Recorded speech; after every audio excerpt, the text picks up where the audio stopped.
Hello everyone. आज हम BSc first year की बुक सॉलिड ज्योमेट्री शुरू करते हैं। सॉलिड ज्योमेट्री शुरू करने से पहले हम अपना सिलेबस डिस्कस कर लेते हैं। सिलेबस हमारे पास क्या है, जैसे कि हमें पता है कि हर एक बुक में हमारे पास 4 सेक्शंस होते हैं। अब इस बुक में हमारे पास टोटल 13 चैप्टर्स हैं। इन 13 चैप्टर्स में से पहले 5 chapter that is general equation of second degree, tracing of conics, system of conics, confocal conics, polar equation of a conic, ये आपके जाएंगे पहले सेक्शन में। ठीक है। Sphere, cone, cylinder 6, 7, 8 chapter second section. Conicoid का आपका पूरा एक सेक्शन बनता है that is third section. And 10th, 11, 12, 13 that is plane section of a conicoids, generating lines, confocal कॉनिकॉइड्स, reduction of second degree equation, इनका आपके पास बनता है फोर्थ सेक्शन। ठीक है। तो अभी हम अपना बुक का पहला सेक्शन शुरू करेंगे। पहले सेक्शन का पहला chapter general equation of second degree. लेकिन उससे पहले हम क्या करते हैं, थोड़ा सा हम अपना बेसिक रिव्यू कर लेते हैं। जैसे कि हम 2 डायमेंशनल और 3 डायमेंशनल ज्योमेट्री हम +2 लेवल पे सारे के सारे पढ़ के आ चुके हैं। ठीक है। अब यहाँ पे हम थोड़ा सा उसका रिव्यू कर लेते हैं। जो 2 डायमेंशनल और 3 डायमेंशनल ज्योमेट्री थी जो कि आपका फर्स्ट चैप्टर में यूज़ होने वाला है, तो उस यूज़ को देखते हुए अब हम इसको थोड़ा रिव्यू कर लेते हैं। तो coordinate geometry of 2 dimensions. 2 dimensions में आपने distance formula, section formula, mid point formula, equations of line की इक्वेशन आपने पढ़ी है, 2 पॉइंट में पढ़ी है, 1 पॉइंट में, स्लोप इंटरसेप्ट फॉर्म में, वो सारी की सारी अब हम यहाँ पे दोबारा डिस्कस कर लेते हैं। डिस्टेंस फार्मूला क्या होता है, अगर P और Q 2 पॉइंट हैं with coordinate x1 y1 and x2 y2, then उनके बीच का डिस्टेंस हम कैसे डिनोट करते हैं, PQ mod is equals to square root x2 minus x1 square plus y2 minus y1 square. ठीक है। सेक्शन फार्मूला क्या कहता है, अगर फिर P और Q 2 पॉइंट्स हैं with coordinate x1 y1 and x2 y2, ठीक है, R एक पॉइंट है जो इन पॉइंट्स को डिवाइड करता है। ठीक है। अब ये R जो है इन पॉइंट्स को ये तो इंटरनली डिवाइड करेगा या एक्सटर्नली डिवाइड करेगा विद रेशियो m1 m2। तो इस R के कोऑर्डिनेट क्या होंगे, अगर तो वो उसको इंटरनली डिवाइड कर रहा है तो क्या कोऑर्डिनेट होंगे, m1 x2 plus m2 x1 upon m1 plus m2, m1 y2 plus m2 y1 upon m1 plus m2। और अगर वो उसको एक्सटर्नली डिवाइड कर रहा है तो आपके पास r के कोऑर्डिनेट क्या हो जाएंगे, m1 x2 minus m2 x1, m1 minus m2, m1 y2 minus m2 y1, m1 minus m2। ठीक है। फिर आता है मिड पॉइंट। अगर r एक पॉइंट है जो P1 और Q1 को मिड से डिवाइड कर रहा है तो इस r के कोऑर्डिनेट क्या होंगे, x1 plus x2 by 2, y1 plus y2 by 2। ठीक है। उसके बाद हमारे पास आता है एरिया ऑफ ट्रायंगल। ट्रायंगल के लिए अब आपको पता है 3 वर्टिसेस होने चाहिए। अगर 3 वर्टिसेस हैं A B C तो ट्रायंगल का एरिया क्या होगा, ट्रायंगल का area equal to 1/2 x1 y2 minus y3 plus x2 y3 minus y1 plus x3 y1 minus y2। फिर बात आती है कोलिनियरिटी की। कोलिनियर मतलब क्या होता है कि एक ही लाइन पे अगर तीनों पॉइंट A B C एक ही लाइन पे आ जाए तो वो कैसे हो जाते हैं, कोलिनियर हो जाते हैं। या फिर आप कह सकते हो कि अगर ट्रायंगल का एरिया 0 हो जाए तो पॉइंट्स कैसे होंगे, कोलिनियर। फिर बात आती है सेंट्रॉइड। सेंट्रॉइड क्या होता है, जहाँ पे आपके ट्रायंगल के मीडियंस मिलते हैं, the point of concurrence of medians of triangle is called centroid. ठीक है। जो सेंट्रॉइड होता है वो मीडियन को 2:1 में डिवाइड करता है। और सेंट्रॉइड के कोऑर्डिनेट्स क्या होते हैं, x1 plus x2 plus x3 by 3, y1 plus y2 plus y3 by 3। उसके बाद बात आती है स्लोप की। लाइन की स्लोप क्या होती है, लाइन की स्लोप जो है वो tangent of that angle which line makes with the positive direction of x axis. एक लाइन जो एक्स एक्सिस के साथ जो एंगल बनाती है उसका टेंजेंट जो होगा वो आपका स्लोप बन जाएगा। अब यहाँ ये लाइन है, ये एक्स एक्सिस के साथ थीटा एंगल बना रही है तो स्लोप कितनी हो जाएगी, tan थीटा। ये वाली लाइन है एक्स एक्सिस के साथ फाई एंगल बना रही है तो स्लोप क्या हो जाएगी, tan फाई। फिर आपको ये भी पता है कि अगर लाइंस पैरेलल होती है तो उनकी स्लोप इक्वल होती है, अगर लाइंस परपेंडिकुलर होती है तो उनकी स्लोप का प्रोडक्ट -1 होता है। ठीक है।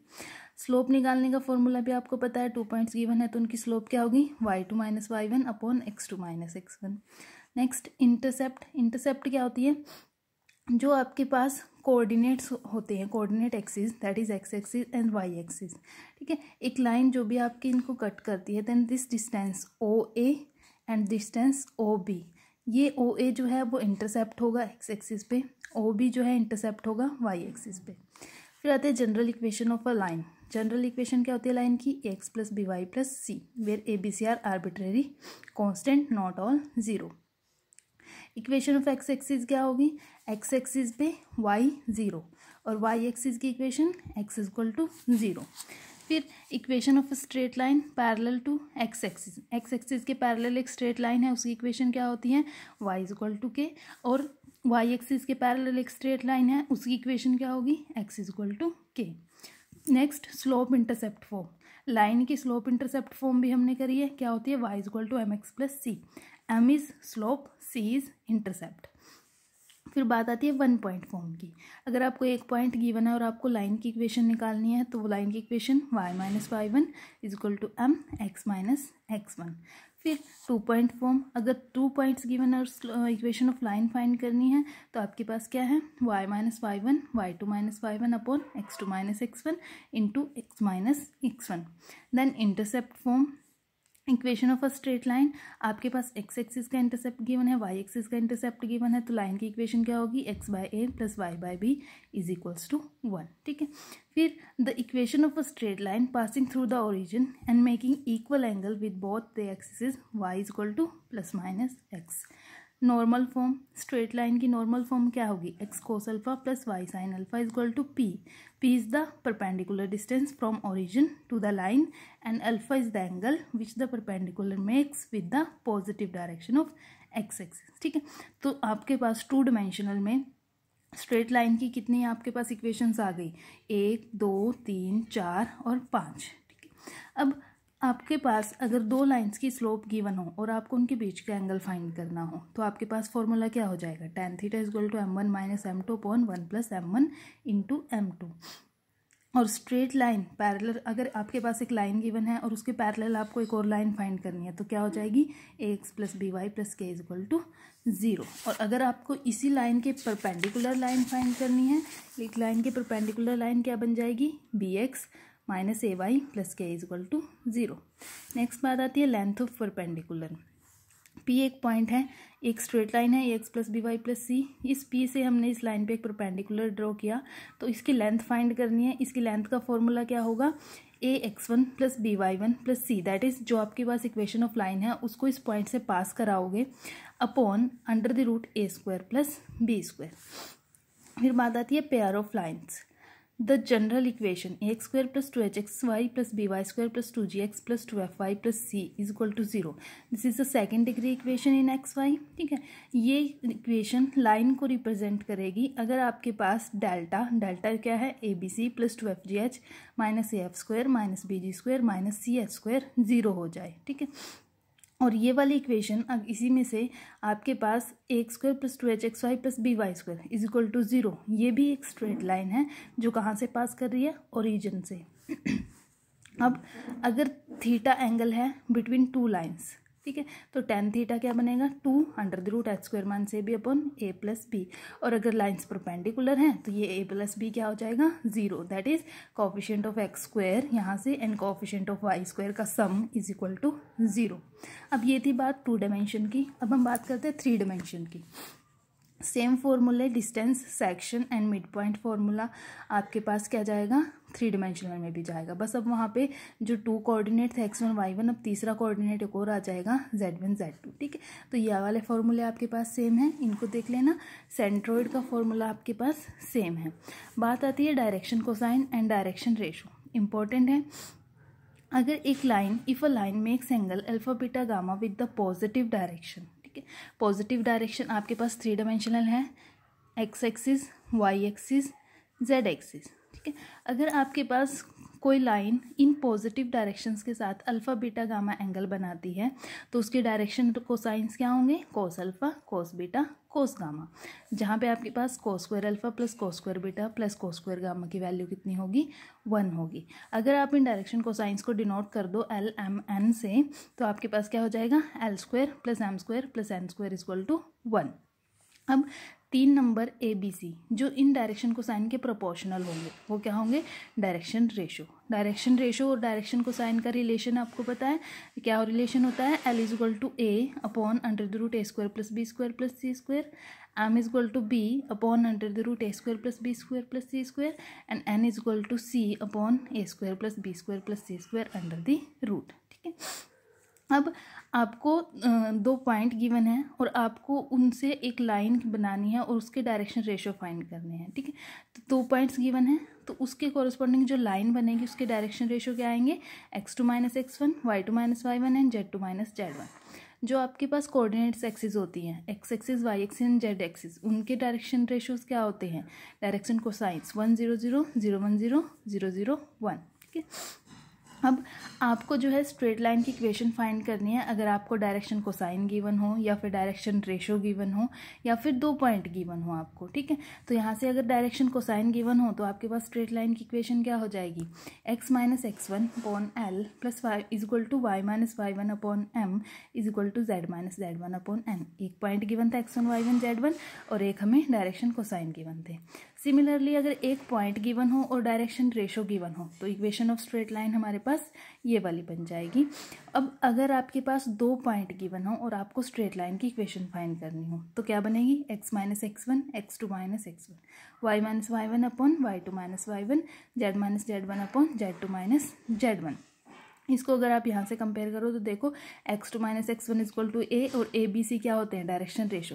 तो यहाँ से इस लाइन के डायरेक्शन रेशो क्या बन गए, x2 minus x1 y2 minus y1 z2 minus z1। अब अगेन अगर आपके पास दो लाइंस के डायरेक्शन रेशो गिवन हो, आपको उनके बीच का एंगल फाइंड करना हो तो एंगल का फॉर्मूला क्या होगा, cos theta is equal to a1a2 plus b1b2 plus c1c2 upon under the root a1 square plus b1 square plus c1 square under the root a2 square plus b2 square plus c2 square. ठीक है, अब आपके पास क्या है, जैसे हमने two dimensional में किया था, लाइंस परपेंडिकुलर होती हैं और पैरेलल होती हैं। ठीक है, लाइंस पैरेलल कब होती है, अगर उनकी स्लोप इक्वल हो जाए, और आपके पास परपेंडिकुलर कब होंगी, अगर उनकी स्लोप का प्रोडक्ट -1 हो जाए। सिमिलरली आपके पास थ्री डायमेंशनल में क्या है, अगर आपके पास लाइंस की direction ratio a1a2 plus b1b2 plus c1c2 is equals to 0 हो जाए तो लाइंस परपेंडिकुलर हो जाएंगी। अगर आपके पास डायरेक्शन रेशोज प्रोपोर्शनल हो जाए, that is a1/a2 is equal to b1/b2 is equal to c1/c2, तो लाइंस कैसी हो जाएंगी, पैरेलल हो जाएंगे। एंड कन्वर्सली अगर लाइंस पैरेलल है तो ये कंडीशन होगी, सिमिलरली यहाँ पे अगर लाइंस परपेंडिकुलर है तो ये कंडीशन होगी। अब आपने टू डायमेंशनल में स्ट्रेट लाइन पढ़ ली, थ्री डायमेंशनल में स्ट्रेट लाइन पढ़ ली। अब थ्री डायमेंशनल में बात आती है प्लेन की। प्लेन की जनरल इक्वेशन आपके पास होती है ax plus B Y plus C Z plus D is equal to 0। A B C यहाँ पे क्या हो जाएंगे, direction ratio of normal to the plane. एक नॉर्मल आप ड्रॉ करोगे प्लेन पे, नॉर्मल क्या होती है, ऑब्वियसली एक स्ट्रेट लाइन होती है, और स्ट्रेट लाइन के आपके पास डायरेक्शन रेशो आपने ले लिए ए बी सी और उससे आपने प्लेन बना दिया A X plus B Y plus C Z plus D is equal to 0। अब प्लेन की इक्वेशन नॉर्मल फॉर्म में क्या होगी, L X plus M Y plus N Z equal to P, where L M N are the direction cosines of the normal to the plane and P is the length of perpendicular from the origin to the plane. अगर आपके पास एक normal के direction cosines given है और एक perpendicular की length given है तो वहाँ से आप प्लेन की इक्वेशन बना सकते हो। अब जैसा कि हमने टू डायमेंशनल में पढ़ा है, x is equal to 0 represent y axis, y is equal to 0 represent x axis. ठीक है, अब यहाँ पे आपके पास तीन एक्सिस हैं x y z। अगर एक 0 हो जाती है, x is equal to 0, y z तो नॉन जीरो है, मतलब वो किसको रिप्रेजेंट करेगी, प्लेन को रिप्रेजेंट करेगी। कौन से प्लेन को, y z को। इसी तरह अगर y 0 हो जाता है तो वो x z प्लेन को रिप्रेजेंट करेंगी, और अगर z 0 हो जाता है तो वो एक्स वाई प्लेन को रिप्रेजेंट करेगी।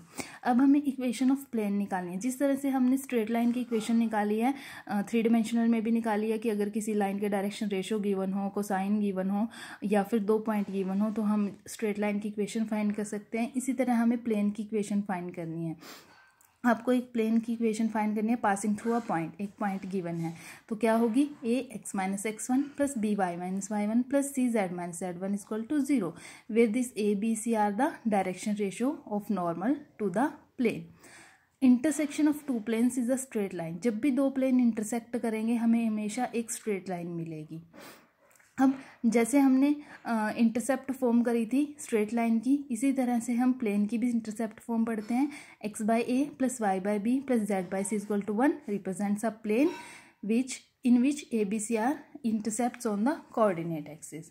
फिर उसी तरह जैसे हमने लाइंस में एंगल की बात करी है, दो लाइन हमें गिवन है, हमें उनके बीच का एंगल फाइंड करना है।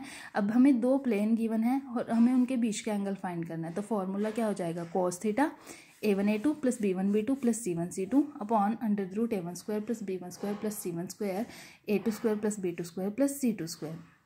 अब सिमिलरली जैसे हमने स्ट्रेट लाइन में किया है, दो प्लेन्स परपेंडिकुलर होंगे अगर a1 a2 plus b1 b2 plus c1 c2 equal to 0 हो, और दो प्लेन्स पैरेलल होंगे अगर a1 by a2 b1 by b2 और c1 बाई c2 आपस में इक्वल हो जाए। ठीक है, next is the equations ax plus by plus cz equal plus d is equal to 0, this represents a plane. और अगर हम इसके पैरेलल कोई प्लेन फाइंड करना है तो उस इक्वेशन क्या हो जाएगी, ax plus by plus cz plus k is equal to 0। अब हमने दो स्ट्रेट लाइंस के बीच के एंगल की बात कर ली, दो प्लेन्स के बीच के एंगल की बात कर ली। अब अगर हमें एक स्ट्रेट लाइन गिवन हो और एक हमें प्लेन गिवन हो, उनके बीच के एंगल की बात करते हैं। हमें एक गिवन है स्ट्रेट लाइन दिस एंड एक प्लेन गिवन है, हमें इन दोनों के बीच का एंगल फाइंड करना है। तो एंगल क्या होगा, sine theta is equals to a into L plus B into M plus C into N upon L square plus M square plus N square under the root A square plus B square plus C square under the root. सिर्फ difference आपके पास क्या है, वहाँ आप cos theta में लेते हो। जब भी दो प्लेन्स के बीच के एंगल की बात करोगे तब भी कोस थीटा से डिनोट करोगे, दो स्ट्रेट लाइन्स के बीच के एंगल की बात करोगे तब भी कोस थीटा से। लेकिन जैसे ही आप एक प्लेन और एक स्ट्रेट लाइन के बीच के एंगल की बात करोगे तो एंगल हमारे पास साइन थीटा में आ जाएगा। अब बात करते हैं परपेंडिकुलर डिस्टेंस की। अब हमें एक प्लेन गिवन है ax plus by plus cz plus d equal to 0, एक पॉइंट गिवन है px1 y1 z1। हमने p से यहाँ पे एक परपेंडिकुलर ड्रॉ किया, इस परपेंडिकुलर की लेंथ निकालनी है p से pm, यानी कि हमें ये डिस्टेंस फाइंड करना है। तो डिस्टेंस क्या होगा हमारे पास, जो भी प्लेन होगा उसको इस पॉइंट से पास कराएंगे, ax1 plus by1 plus cz1 plus d, ठीक है, and upon under the root a square plus b square plus c square. ठीक है, तो ये हमारा कुछ बेसिक्स था 2 डायमेंशनल का और 3 डायमेंशनल का। ये हम रिवाइज करेंगे, सारे बच्चे इस वीडियो को देख के इसको दोबारा से रिवाइज करेंगे। अगर किसी को कोई डाउट आता है तो वो गूगल मीट में पूछ लेंगे। अपना चैप्टर हम कल से शुरू करेंगे। Thank you.